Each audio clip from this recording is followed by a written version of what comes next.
Right friends, welcome back to editorial discussion, and today is 2nd April and we are going to deliberate 5 issues and one important issue with regard to PSLV.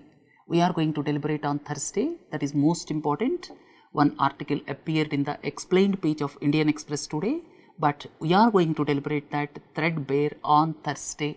And today the first article, the most important article, is with regard to the article which appeared yesterday in the Hindu, seeking the next frontier.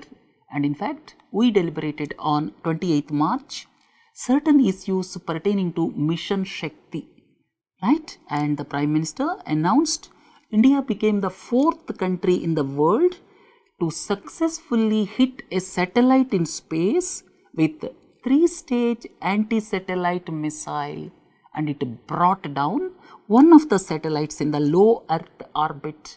And most important aspect is no international treaty prohibits testing or the development of ASATs. Very, very important. So friends, anti-satellite missiles can be developed and no international treaty prohibits testing. And part of the discussion we had on 28th March. And today I would like to explain you some more important aspects. What do you understand by space debris and why space debris is not a problem in this particular case? What do you understand by kinetic kill and why the satellites are launched in low Earth orbit? So 3-4 important aspects I would like to deliberate in this second part of Mission SHAKT. So friends, I am not going into the details with regard to Mission SHAKT because we deliberated on 28th March, right? And here the first important aspect is why the low Earth orbit. Low Earth orbit is normally from around 200 kilometers to 2000 kilometers.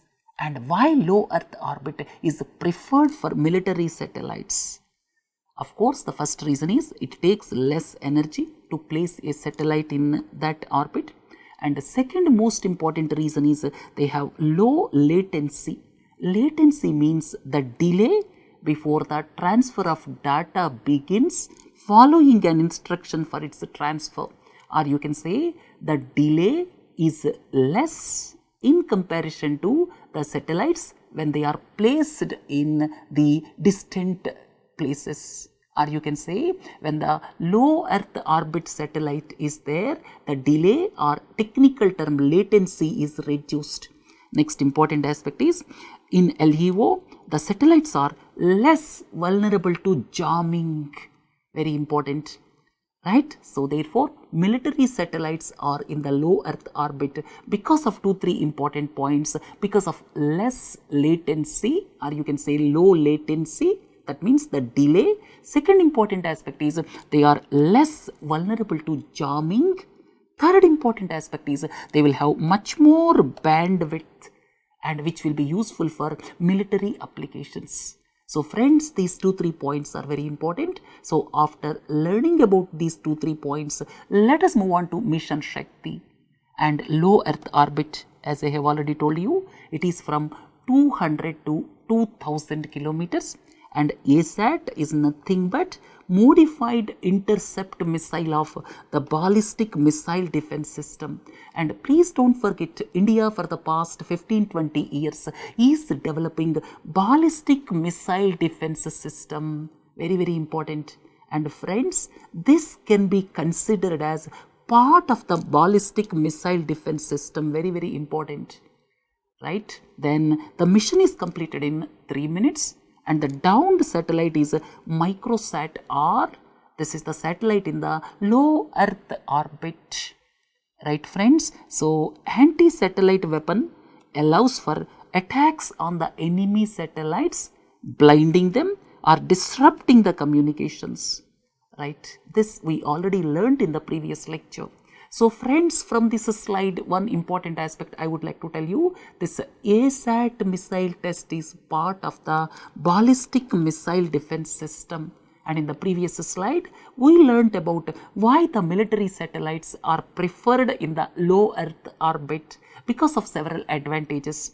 And the second one is, we already discussed about this is part of the ballistic missile defense system, or you can say which is being developed, experimented by India. And a short while from now, we are going to deliberate about why India started ballistic missile defense system, right? And here, why this is called kinetic kill. You might have heard in the newspapers. This is example of kinetic kill. What is the meaning of kinetic kill? Here, it is not with any explosive warhead, and in this case, the satellite is in fact destroyed because of the energy generated because of the speed of the missile. So, because of the high speed of the missile, that energy itself is sufficient to destroy, to make it into number of pieces. So, there is no explosion here.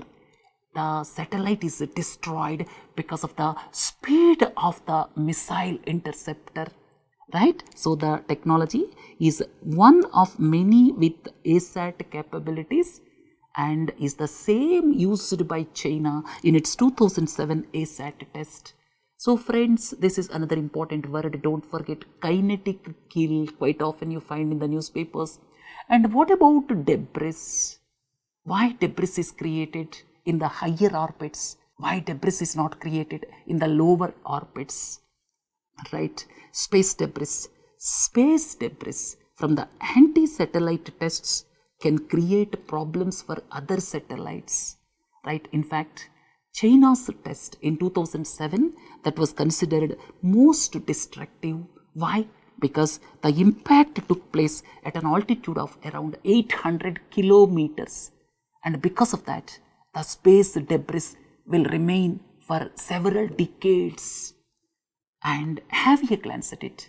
Why Indian ASAT will not create any space debris just like Chinese counterpart? The fundamental difference one should not forget, the Chinese ASAT test around 12 years ago was carried out at a height of around 800 kilometers. And Indian test is carried out in less than 300 kilometers. Both are low Earth orbits.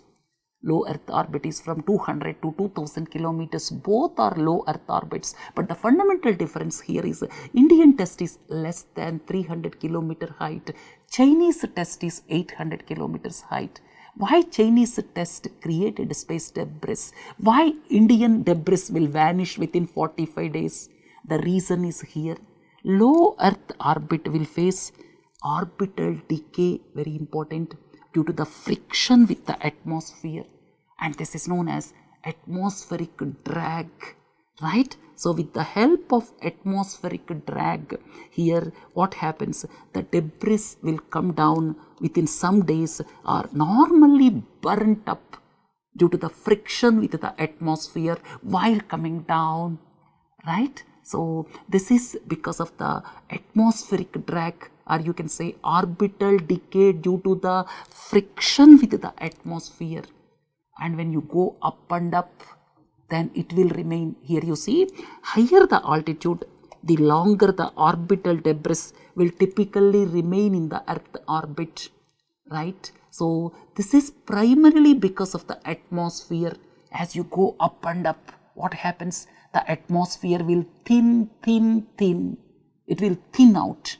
Because of that, it will remain more time, right, in the space, right? So, debris left in orbits below 600 kilometers, they normally fall back to the Earth within several years, but at the altitudes of 800 kilometers, the time required for the orbital decay is decades. But if you go up and up, it will remain for centuries. Right, friends? One fundamental point is, as you go up and up, the atmosphere will become thin and thin. That is the basic reason. And as Indian test is carried out at height of less than 300 kilometers, it will vanish within 6 to 7 weeks. Right? So, here, being in the low Earth orbit, the debris would fall towards the Earth and burn up as soon as they enter the atmosphere. So, within 6 to 7 weeks, it will vanish. Right, friends? We are discussing number of aspects in this lecture. Low Earth orbit, what is space debris, why it will vanish, what is kinetic kill, These are very important from your preliminary perspective also. And next, fourth important aspect is it a part of ballistic missile defense program? Absolutely. It is part of this ballistic missile defense program, and BMD targets an incoming ballistic missile, but here ASAT interceptor, this targeted a satellite. That is the difference. And since a satellite moves in specific orbit, therefore it gives greater time for targeting it, or you can say as the satellite moves in precise orbit, and here it gives greater time for the target acquisition. But if the height increases, it becomes difficult. So higher orbits, it becomes difficult. So friends, this is in fact you can say part of the ballistic missile defense program, right? And why India started ballistic missile defense program? Because this is part of the ballistic missile defense program, as we have seen. And why India started this ballistic missile defense program itself?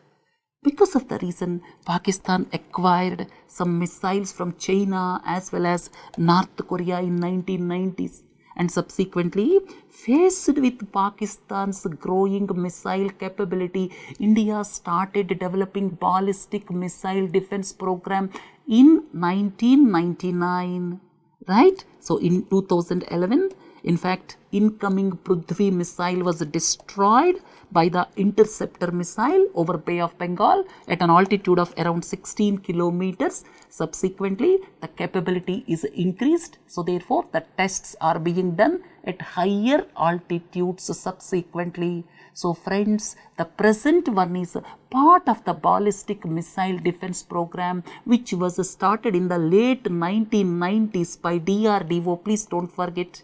And shift in strategy by other countries. We are in fact physically disintegrating the satellite through ASAT missile, but in fact across the world advanced nations are looking at other options, right? We have to look at other technologies to jam the enemy satellites. And now if you see advanced countries, what they are doing is they are focusing on co-orbital anti-satellite systems. That means to deviate the path of the satellites, and at the same time they are looking at this directed energy systems, or you can say laser systems. That means by using the lasers, in fact on 28th March also we have deliberated, by using the lasers they could neutralize a satellite without dismantling it into pieces, right? So by using the lasers you can neutralize the satellite, and advanced countries are looking at those things, and quite an alarm was launched, or you can say a lot of hue and cry was there after the Chinese test of 2007, because Chinese test of 2007 created huge space debris because it was done at a height of 800 kilometers, right? But across the globe, now the countries like USA, Russia, China, they are looking at other alternatives to jam the enemy satellites. One such thing is this directed energy systems. By using the lasers, they can neutralize the satellites directly. And here a promising new area is to disrupt communication between satellite and ground control. How to disrupt the communication between satellite and ground control by targeting the transponders and the power source. So friends, other countries are now looking at these technological capabilities, and India should also look at these technological capabilities, right? And 2000 functional satellites are there in orbit. And in fact, Sputnik was launched in 1957, and subsequently 8,000 satellites or man-made orbiting objects have been launched, and now around 2000 functional satellites are there in orbit. Out of 2000, around India has 50 satellites, USA has got 800 out of 2000, followed by China with around 280, right? And if you see military satellites, there are around 300 dedicated military satellites, and USA has got around 140, followed by Russia with 90, China with 40, but India has got only 2 dedicated satellites, one each for Indian Navy and Indian Air Force, don't forget. And space debris is the real problem, right? That's why instead of ASAT tests, now the countries are looking at lasers, how to disrupt the communications between the satellites and the ground stations by looking at transponders and ground stations, right friends? Space debris, if you see, there are over 20,000 objects of debris which are the size of golf balls, while those of smaller size runs into hundreds of thousands. In fact, United States of America's Department of Defense that it tracks 23,000 man-made objects, right? So space debris is the real problem. And international treaties, please don't forget, if you look at space commands, 3 countries, USA, Russia, China, already established space commands. And if you look at international treaties, don't forget here outer space treaty followed by this moon treaty. In fact, they laid the foundations with regard to the rule of law as far as the space is concerned, right? And here it refrains from appropriating the territory. One important aspect is you cannot place weapons of mass destruction in space, and it prohibits military activities on the moon and other celestial bodies. Very, very important, right? And these treaties were negotiated when the technology was at the nascent stage. But now we have already seen there are number of technological improvements to jam the satellites, and technology has gone to such a high level.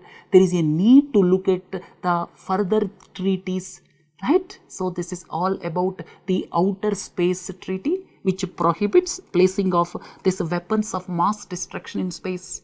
Right friends, finally how to conclude? India's successful ASAT test no doubt is a technology marker, but the countries are looking at advanced capabilities. So therefore, India should also look at advanced capabilities as far as jamming the enemy satellites are concerned.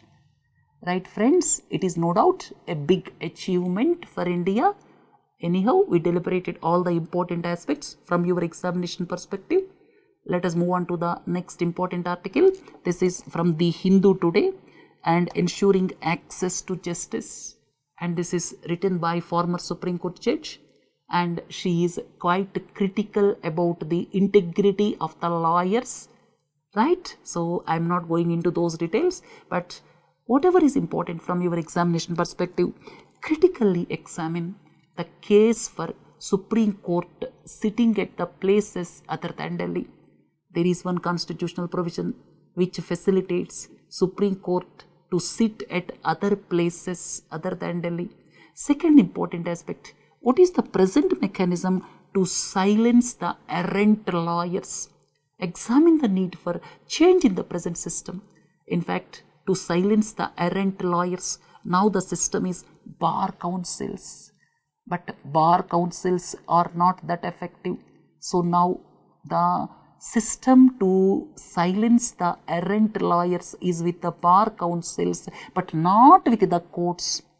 With the Advocates Act of 1961, the present system to silence the errant lawyers is in fact bar councils. Very important, right? So Article 130 of the Constitution, what it says?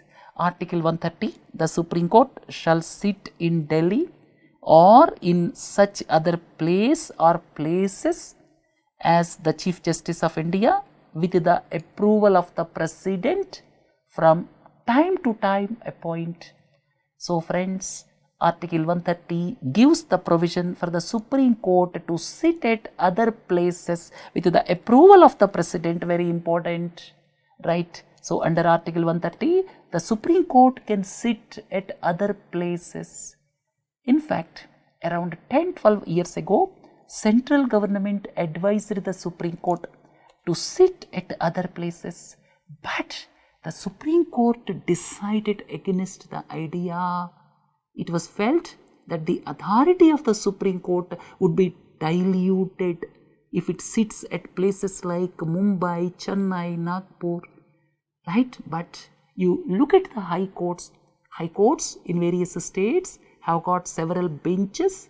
For example, the Bombay High Court has got benches at Mumbai, Aurangabad, Nagpur, Panaji, and because of the benches, the quality of the decisions or status are not being diluted, right? And now what are its consequences? Here you see Supreme Court is in Delhi and it resulted in excellent lawyers from other high courts. That means excellent lawyers in various places, they are not able to come to Delhi because their clients may not be able to bear the burden. So excellent lawyers are not able to come to Supreme Court to argue. Second important aspect is whoever are available in Delhi, they are in fact arguing in Supreme Court. Third important aspect is whoever migrates from the areas, different areas in the country to the Supreme Court, because of their caliber, they are exercising monopoly and demanding huge fee from the clients.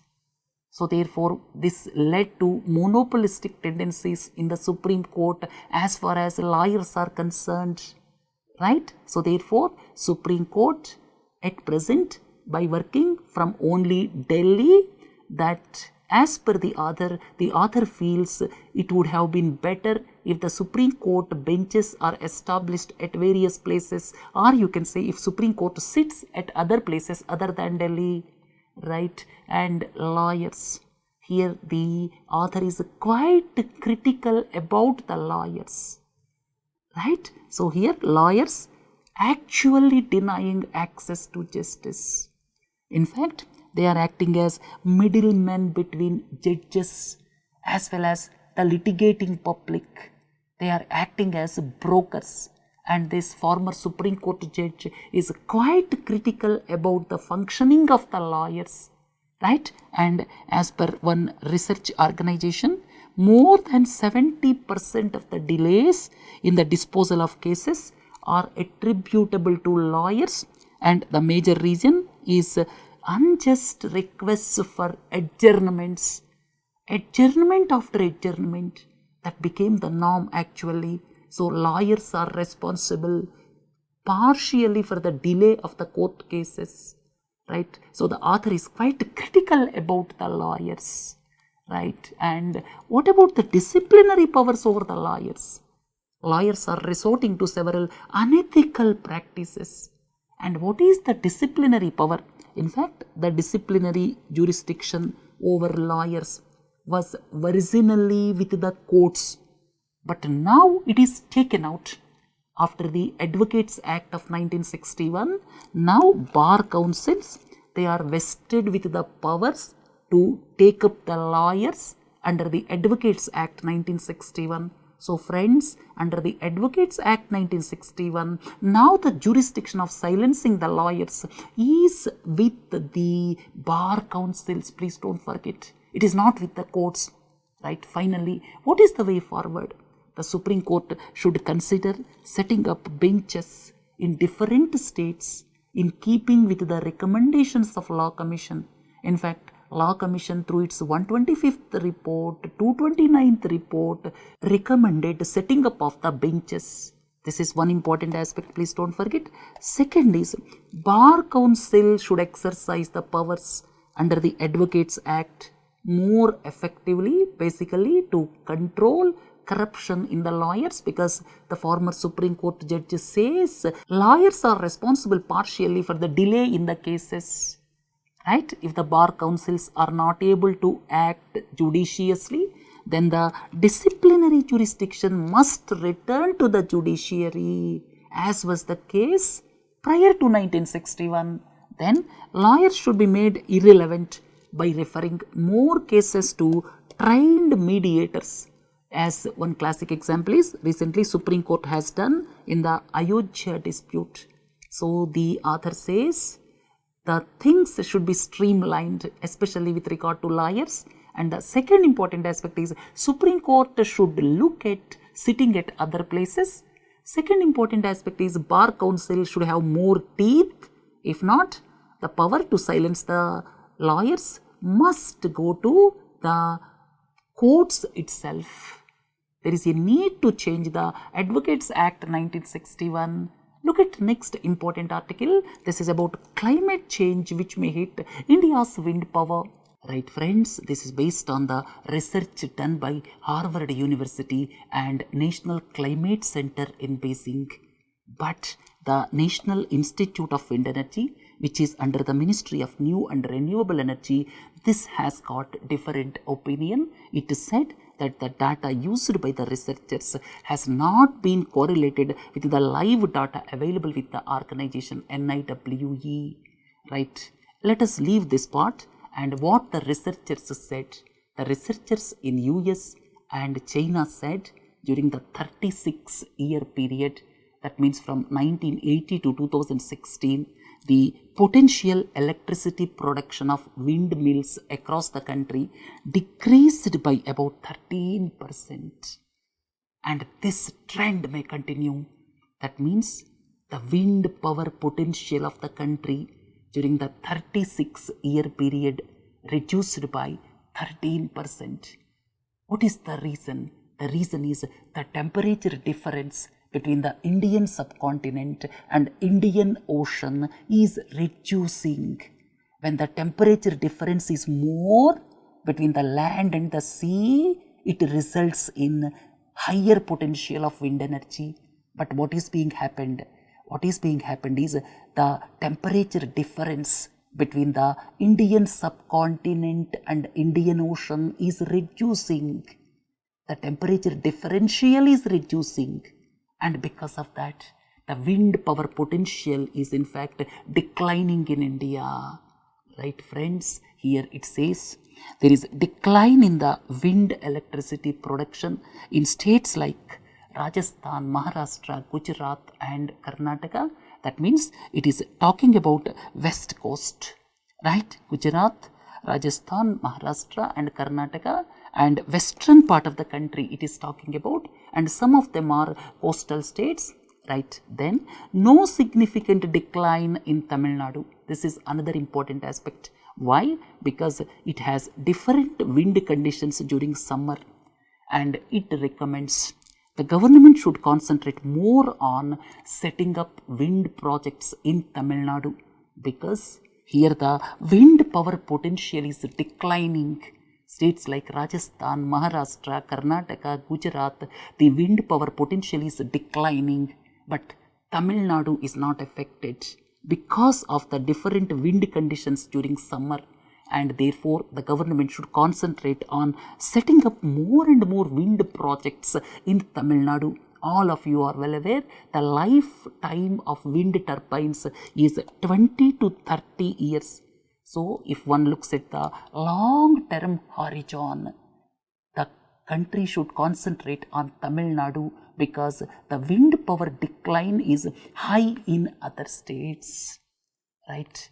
And now the researchers showed that 63% of annual production of electricity from wind is contributed by the winds in spring and summer from the months of around March to August, right? So 63% of the production is from the wind in spring and summer seasons, that is from around February, March right up to July, August, and they found decrease in the wind power during these months, right? This is due to weakening of the Indian summer monsoon. Why the Indian summer monsoon is weakening? Why the winds are weakening? The important answer lies here. The summer winds in India are driven, or you can say summer winds are basically driven by the temperature difference between Indian subcontinent and the Indian Ocean, right? So therefore, land and Indian Ocean, the temperature difference is reducing. Why the temperature difference is reducing? The temperature difference is reducing because of the warming of the Indian Ocean. This is the important point to note. At the same time, warming of the equatorial Indian Ocean also resulted in the decline in the wind speed. In a nutshell, the ocean is warming. When the ocean is warming, then the difference in the temperatures between land and the ocean are reducing. Because of that, wind power potential is decreasing in our country, especially towards the western states. Tamil Nadu is not that much affected. So therefore, it is wise to install this wind turbines in Tamil Nadu as per this article. Let us wind up this discussion here. Look at one important article I missed at the time. This appeared in February in Business Line, and the government's aim is to increase natural gas in the primary energy mix to 15% from 6% at present. That means at present it is 6%, and the government's intention is to take it to 15% by 2030. Examine critically various steps required, because increasing the natural gas in the primary energy mix, that is quite advantageous because it is considered as the cleaner fuel. When you look at coal, when you look at oil, when you look at natural gas, the cleanest fuel is natural gas and the dirty fuel is coal. All of you are well aware. So under these circumstances, India wants to increase the share in the primary energy mix of natural gas from 6% to 15%. Right? Let us look at this article. Here, energy mix. What is energy mix? Have a look at it. Energy mix means we are producing energy through various sources, and this is of course thermal power. All of you are familiar. Similarly, hydel is there. Similarly, wind power is there. Similarly, solar power is there. Similarly, oil that is used in this automotive vehicles. So these are all primary energy sources. Please don't forget. So friends, if you look at the primary energy sources, at present the natural gas in the primary energy mix is about 6%, and the government's goal is to take it to 15% by 2030. Most important aspect is the global average is about 24%. Right friends, energy mix, please don't forget, energy mix is nothing but combination of various primary energy sources used to meet the energy needs of the country. They include fossil fuels. Fossil fuels means all of you are familiar. Oil, natural gas, coal, then comes nuclear energy, then many other sources of renewable energy like hydro. Then comes this solar, wind, all these things are examples of renewable energy. So all these which are basically used to meet the overall energy needs of the country. Country requires energy. We are sitting in front of a light, or you can say LED light. At the same time, we drive our scooters or motorcycles. For that, petrol is required. So like that, we are dependent on energy for our day-to-day needs. So therefore, primary energy mix, if you see here, have a glance at it. As per the Niti Aayog strategy paper, coal contributes to around 50% in the primary energy mix. Very important. Coal is 50%. Then oil is 28%. As per the Niti Aayog paper, it mentioned gas is 7.3%. It mentioned gas, so therefore it may be natural gas, biogas. So therefore here, as per the author, it said natural gas is 6%, and as per the Niti Aayog paper, it mentioned gas as 7.3%. And this may be important from your preliminary perspective. Just have a glance at it. So friends, in the primary energy mix, which is used to meet the energy requirements of the nation, here coal accounts for around 50%, oil accounts for around 28%, right? And this gas, or you can say natural gas, is considered the cleanest fuel out of this coal, oil and natural gas. And so therefore the need of the hour is to increase the natural gas component, right, in the primary energy mix. At present 6%, government goal is to take it to 15% by 2030. and the global average is about 24%. Very important point to note. So therefore, to reduce pollution, increasing the natural gas component is very much essential so as to reduce pollution. Right friends, have you glanced at it? Very important from your preliminary perspective. Right, then fall in the energy mix, most important aspect here to note is the contribution of natural gas in the country's energy mix. Around 7-8 years ago, it was around 10%. It reduced to around 6%. Very, very unfortunate thing. The natural gas component, in fact, in the total energy mix reduced during the past decade. In fact, our production reduced drastically and imports increased. Even then, overall percentage in the total energy mix has fallen. Very important aspect. When you look at natural gas, the production, domestic production reduced. Have you look at it? This is the natural gas production for the past 10-12 years. After reaching the peak of 52 here, now it is 32. It has fallen drastically. We are talking about natural gas. And similarly, crude oil production, you see, after reaching the peak of 38.1 in 2011-12, it has fallen subsequently. Friends, these two are very important from your preliminary perspective, right? If you go back, what happened? The domestic production of natural gas has fallen drastically and imports increased. Even then, what happened? Percentage of natural gas in the country's energy mix, that has fallen from 10% to 6%. Very, very unfortunate story. Right now, remunerative market linked price, this is the need of the hour. The need of the hour to propel production is remunerative market linked price to encourage investments. And please don't forget, as per the new hydrocarbon exploration licensing policy, very important, as per hydrocarbon exploration and licensing policy, popularly known as HELP, marketing and pricing freedom is given in the open acreage license program auctions as well as small field auctions, or you can say the hydrocarbon exploration and licensing policy, or you can say as per HELP, marketing and pricing freedom is given. But what about the existing fields? For the existing fields, the country is following arbitrarily fixed prices for gas from different sources, right? What is the origin of this? Here, gas pricing dispute between Ambani brothers during the previous decade. Because of that, what happened? The Supreme Court ruled that center as the owner of domestic natural gas.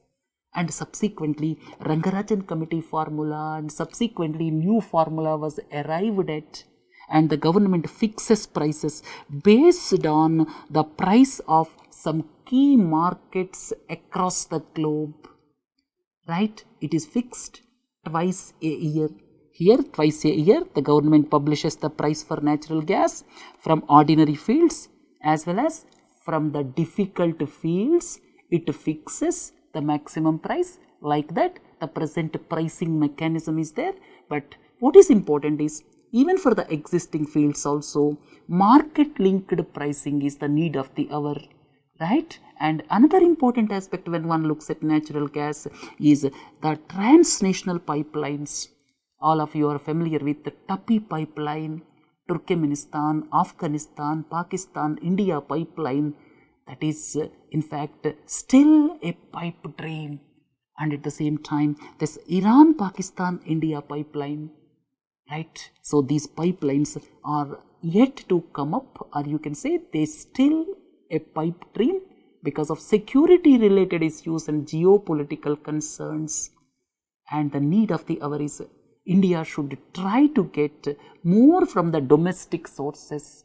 For that, what is important is the pricing mechanism. Now the pricing mechanism based on the prices from various jurisdictions, that is inhibiting the growth of the natural gas sector. And at the same time, the help, of course, that is giving marketing and pricing freedom, but for the existing fields, the pricing mechanism is to be looked at so as to reach 15% in the energy mix by 2030. I hope you got the point. We learned number of aspects through this article, and some of them may be important from your preliminary perspective. Right, friends, before concluding today's editorial, have a look at one important article for 2-3 minutes.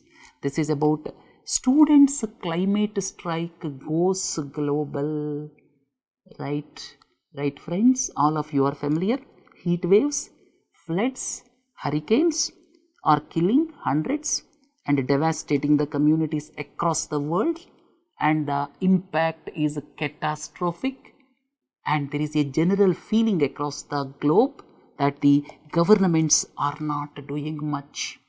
Now, students are raising the issue. This is the beauty of Fridays for Future movement. Please don't forget, Fridays for Future movement. This is driven by the student community across number of countries. Right? So, this is also known as Youth for Climate, Youth Strike for Climate movement, and it is coming together of school students to tackle the issue of climate change. Since August 2018, there are widespread and frequent strikes. Students are demanding across the globe in a number of countries. Students are boycotting the classes and asking for action from the governments, and this is known as Fridays for Future movement. In fact, on March 15th, several students from India also participated.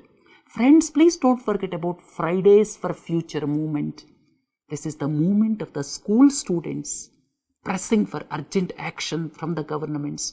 In fact, the wave of youth activism began from Sweden. 16-year-old Greta Thunberg from Sweden, she began camping outside the Swedish parliament. She urged the lawmakers to uphold their commitment to fight climate change as agreed upon under the Paris Climate Pact. And she continued her sit-in for 3 weeks. And by September, she decided to protest every Friday, leading to the hashtag, this is Fridays for Future.